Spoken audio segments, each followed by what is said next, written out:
Hi there, welcome to Goods In, and today I'm looking at the Miboxer C4 Smart Charger. This, I don't want to sort of claim any kind of clickbaity title or whatever, this is the most current version as of 2019. I'm not saying that this was released in 2019, but it is the current version. So if you look on their website, this isn't the C4, this is the C4 upgrade. It's under product and C4 upgrade, it is currently anyway. And this is version 3, according to the manual, I think. Is it, the online manual comes up, I don't know, I think I just looked at the wrong one because I thought I'd got the C4. Anyway, let's take a look in the box at this charger.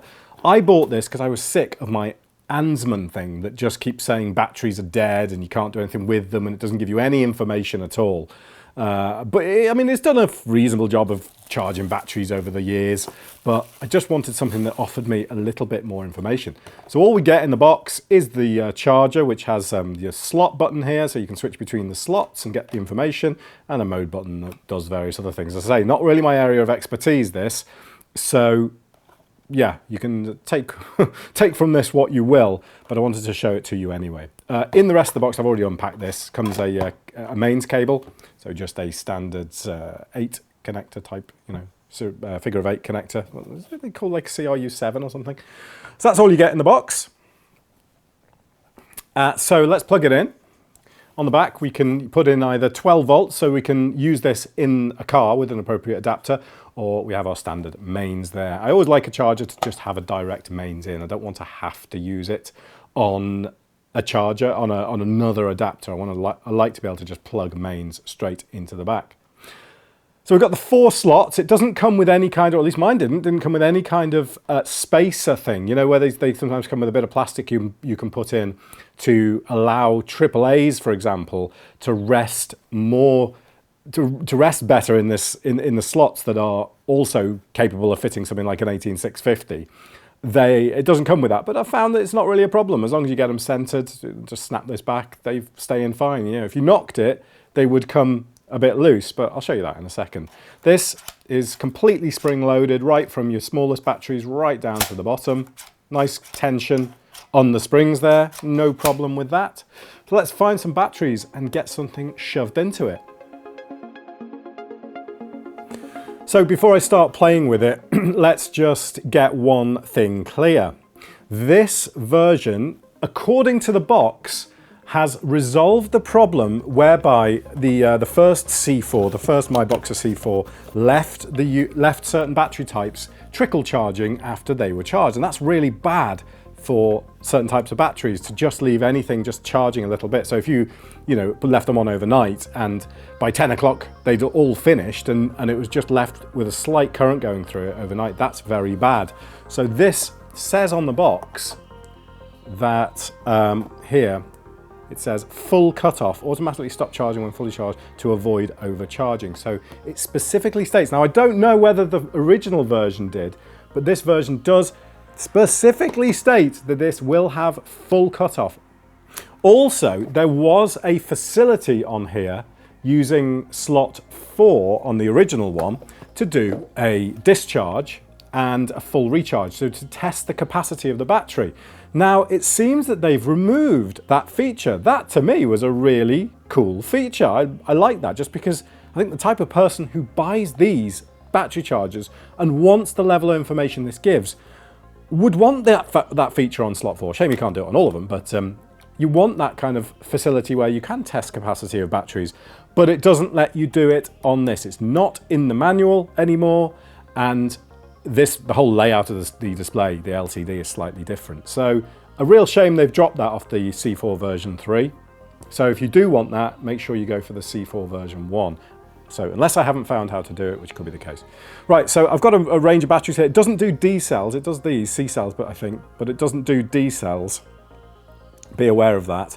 I don't know what condition any of these are in. They've just been left for ages, so I would have thought the inner loops have probably got reasonable capacity in them still. But let's just try this one and see what it comes up with. So we'll pop that in and zoom in on the display a little bit so you can see what's going on. So it's told us that it's at 29%. It's immediately come up with a rating there, and it's recognized it as being nickel metal hydride. We know it's in slot 1 and that it's now started charging because this is flashing. This is the time elapsed on the charge, which all resets if you're going to knock it off by mistake. And we now have the total number of milliamp hours that has been successfully sent to the battery, as it were. And then we have this switches between the charging voltage, the voltage of the battery, the internal resistance of the battery, which looks okay on this by the look of things, and the charge current. So at the moment we've got a full 1 amp going into this. I think that's the most this charger will do on nickel metal hydrides. The battery is showing 1.28 volts. I would expect that to get up to something like 1.44 when it's fully charged. And we have a good internal resistance of 42 milliohms. I'm not too sure. And it shows we're using C1. So now if I put one of the inner loops in this, you can see that I've just managed to slot that in there, and it's no problem. It doesn't move around. The AAA sits in there quite nicely, and C2. So this is up to 24%, and it pretty quickly gets going on it. Now at 0.3 of an amp. This one's at 145 milliohms, but that will probably reduce as we charge. The internal resistance of a battery varies with temperature, but if you stick this in and you're starting to get figures of internal resistance of around kind of 800 milliohms, then you really probably are talking about a pretty crappy cell at that point. Last week I just bought some brand new AA Eneloops, and they come up straight away with something like 20 milliohms. So really nothing, a very, very low internal resistance. So got that one going. Let's put one of these Ansmans in. See what condition these are in. These are much older. See, that's a bit wonky there now, isn't it? It's a bit difficult to get that spot on. You do that spacer thing, to still get that spacer with this would be nice, but you don't, unfortunately. So there we go, this one. You can see now that this battery's up at 800 milliohms, its internal resistance at 30%. I wouldn't expect to be able to get too much of a charge into this. So I reckon this will consider itself full when it's only got a very small amount of charge. See, it's now saying it's at 60%. What, really? Was it at that a second ago? I'm sure it was lower than that. 65%? So I'm getting the impression from this battery that this is, from those figures, that this is telling me now that it's screwed.